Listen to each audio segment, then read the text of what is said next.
دا مختلف قسم زړي مونږ ګورو اکثر په بازارونو کې ملاویږي، یعنی دا سنفلاور دا زړي شو، داسې چې کوم دی نو مختلف داسې سیزونه د هغې دا زړي یعنی سیډز ملاویږي، چیا سیډز او مختلف داسې سیزونه دي چې هغه مونږه اکثر دا کوو.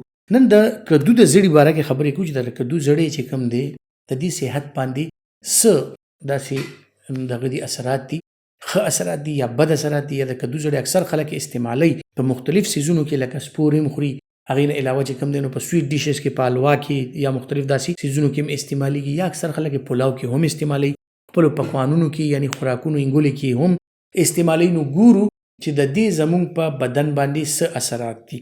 لاول خو درته ووایم چې د کدو زړی چې کوم دی نو دې کې اومیګا 3 آیلز دي، یعنی تیل دی پکې. دې نه علاوه په دې کې زنک، میګنیشیم د دې ښه ټیک ټاک مقدار موجود دی. او زنک او میګنیشیم تاسو ته پته ده چې نن سبا په ټوله دنیا کې ریسرچ روان دی چې مختلف بیماریانو لپاره، خاص کر د دایمي بیماریانې چې کمزورتیا چې وجود کې هغې لپاره ډېر ښه شی دی. زنک او میګنیشیم نه علاوه دې کې ډېر مقدار کې فایبر دی، یعنی د زړي که موږ خورو نو ریشه ملاویږي. نو هغه کسان چې کومو ته دایمي قبض دی یا د قبض هغې ته دا مسلې زیاتې وي نو هغه کسانو لپاره ډېر ښه دی. نو د ټولو نه اول خو د فایبر په وجه دې سره هاضمه ډېره ښه شي. فایبر چې کوم څیز کې وي نو داسې فایبر چې هغه ځان سره اوبه هم کیچ کولی شي، هغه اوبه هم جذب کولی شي، دې نه علاوه هغه آیلز یعنی تیل هم جذب کولی شي. نو هغې سره قدرتي طور که دا مونږ خورو لکه څنګه چې د سپېغول دي، د سپېغولو دا ست دی، یا دې نه علاوه د کدو زړی شو، یا دې نه علاوه نور داسې زړي شو د سنفلاور وغیره، نو هغې کې دا کوالټي ده چې دا یو خو فایبر جوړ کړي، بلک جوړ کړي، نو تاسو د قبض نه بچ شئ. دویمه خبره دا ده چې دا وجود کې په کولمو کې چې کوم زیاتی دا کولیسټرول او دا مختلف فیټس دي دغه هم جذب کړي.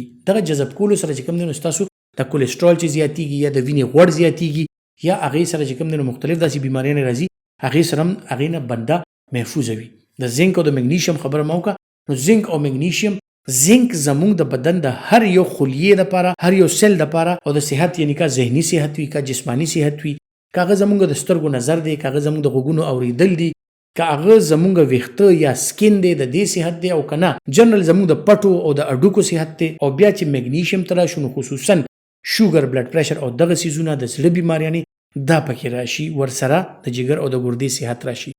دا د ټولو کې ډېر ښه کار کوي. نو که تاسو دا استعمالوي، که هغه د زړه مریض وي، که د ګردې مریض وي، شوګر یا د بلډ پریشر مریض وي، دا کدو زړی که هغه استعمال کړي نو هغې سره یقیني طور چې کوم دی هغه ته فایده کېږي. بل دا د دې کې انټي اکسیډنټ پراپرټیز دي، یعنی څوک چې دا استعمالوي نو د هغې صحت ورسره ښي، امیونټي ورسره بوسټ کېږي، ستاسو مدافعتي نظام چې کوم دی هغه ورسره ډېر ښي، د بیماریانو نه بنده بچ وي. بل دا ده چې دې کې دا چې کله مونږ وخورو د فایبر په وجه او د مختلف دې کې چې دا کم آیلز دي د هغې په وجه زمونږه معده کې او دا کې د هاضمې عمل تیز شي. نو که ستاسو هغه ماشومان یا تاسو خپله د اولګې تاسو ته کمې وي، ستاسو اولګه ټیک نه وي، تاسو اوږې کېږئ نه، خوراک ته مو زړه نه کېږي، نو یقیني طور باندې چې کوم دی دغه سره به دا فایده ډېره وشي چې خوراک ته زړه کېدل شروع شي او صحت ورسره ښه شي. نو شوګر کې، بلډ پریشر کې، خصوصا چاته د کولیسټرول مسلې دي هغې دپاره ډېر زیات ښه دي، چاته چې د پټو کمزورتیا ده یا دغه دی. او دا به ووایو چې د غریب سړي دپاره دا بادام دي یا دا کاجو دی، دا ډرای فروټ چې کوم مونږ ګران وایو چېرې د دماغو ښه کولو دپاره، یاداشت ښه کولو دپاره او د دماغي صحت ښه کولو دپاره چې کوم دی دغه څیز، نو که بادام، کاجو دا مونږ نشو اخیستی. عام سړی چې کوم دی یا زمیندار سړی چې کوم دی نو کدو خو هر ځای کې کېږي، د کدو زړي هر ځای کې خرڅېږي او ډېر ارزان خرڅېږي، هر سړی اخیستی شي. نو که بادام نشو خوړی دا خو خوړی شو، یقیني طور هم د هغې عمره فایدې چې کوم دی نو دا مونږ ته راکوي.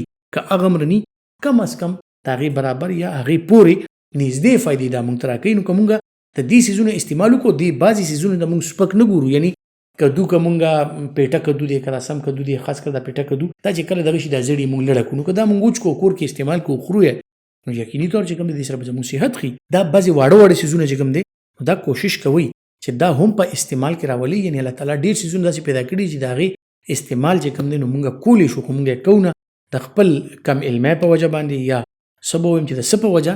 خو بهرحال که د دې څیزونو استعمال مونږ کوو نو یقیني طور زمونږ د صحت چې کوم فایدې مونږ حاصلول غواړو صحت لپاره هغې مونږ حاصلولی شو.